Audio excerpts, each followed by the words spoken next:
আমরা লেগে থাকি না, আমরা লেগে থাকার মানসিকতা নাই, বলা যায় লেগে থাকো সৎভাবে, স্বপ্ন জয় তোমারই হবে। আমরা সে লেগে থাকতে পারি। পৃথিবীর সবচেয়ে বেশি স্বর্ণ পদক পেয়েছে কে জানেন? মাইকেল ফেলিপস, আমেরিকার একজন সাঁতারু। 28টা অলিম্পিকে 23টা মেডেল পেয়েছে। যেটি মাইকেল ফেলিপস, তাকে বলা হয়েছে যে আপনি যে 23 বার স্বর্ণপদক পেয়েছেন, এশিয়াতে 23টা স্বর্ণপদক কে? সবাই মিলে আমাদের এশিয়াতে 23টা স্বর্ণপদক নেই। একই মাইকেল ফেলিপস, সে 23টা স্বর্ণপদক পেয়েছে।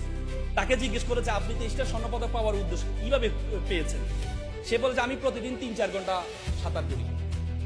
3-4 ঘন্টা? হ্যাঁ, প্রতিদিন, মাত্র 3-4 ঘন্টা। সে বলে প্রতিদিন। তখন বলো প্রতিদিন, তো প্রতিদিন মানে প্রতিদিন, রেগুলার মানে রেগুলার। আমার আজকে বিয়ে, সেদিনও আমি 3 ঘন্টা সাঁতার কেটেছি। আমার আজকে অ্যাওয়ার্ড সিরিমনি, সেদিনও আমি 3 ঘন্টা সাঁতার কেটেছি। আমার আজকে 101 ডিগ্রি জ্বর, সেদিনও আমি 3 ঘন্টা সাঁতার কেটেছি।